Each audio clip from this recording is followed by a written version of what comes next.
నమస్కారం, welcome to వంటింటికి దారేది. ఇప్పుడు మనం తెలుసుకుంటున్న రెసిపీ టొమాటో పప్పు.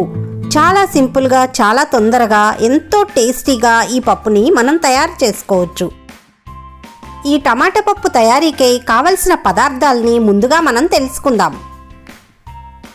కందిపప్పు 3/4 కప్పు, తరిగిన టొమాటో 1/2 కిలో, తరిగిన ఉల్లిపాయలు, పచ్చిమిరపకాయలు, కరివేపాకు, పసుపు, ఉప్పు, కారం, నానబెట్టుకున్న చింతపండు, తాలింపు దినుసులు, ఎండుమిరపకాయలు, వెల్లుల్లి రెబ్బలు, కొత్తిమీర, ఇంగువ, నూనె.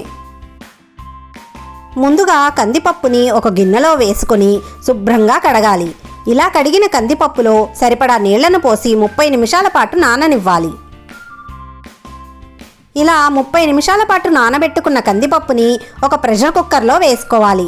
దీనిలో కట్ చేసుకున్న టొమాటో ముక్కలు, ఉల్లిపాయ ముక్కలు, పచ్చిమిర్చి ముక్కలు, కరివేపాకు,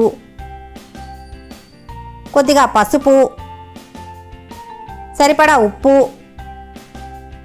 1.5 టేబుల్ స్పూన్ కారం కూడా వేసుకోవాలి.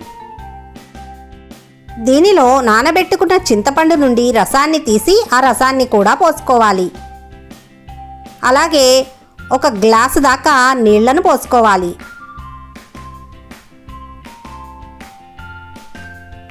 వీటన్నింటినీ ఒకసారి బాగా కలుపుకొని మూతను పెట్టేయాలి.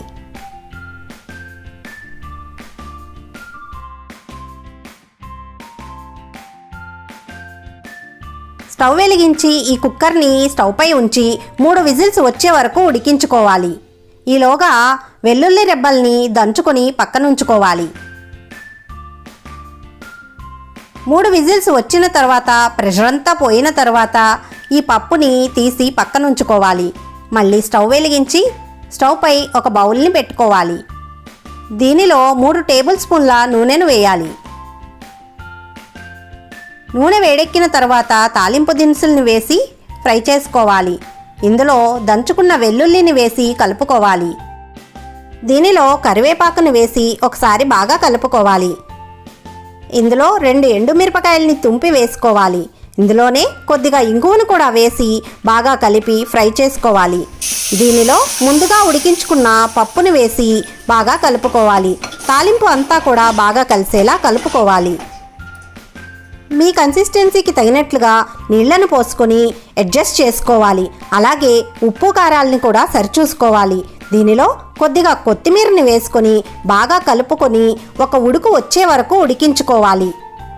ఇలా 1 ఉడుకు వచ్చిన తర్వాత స్టవ్ ఆపేసి కిందకి దింపేసుకోవటమే. ఇంతేనండి, టొమాటో పప్పు చాలా సింపుల్గా తయారైపోతుంది. చాలా టేస్టీగా కూడా ఉంటుంది. నేను చెప్పిన విధంగా ఒక్కసారి ట్రై చేసి చూడండి, చాలా బాగా నచ్చుతుంది.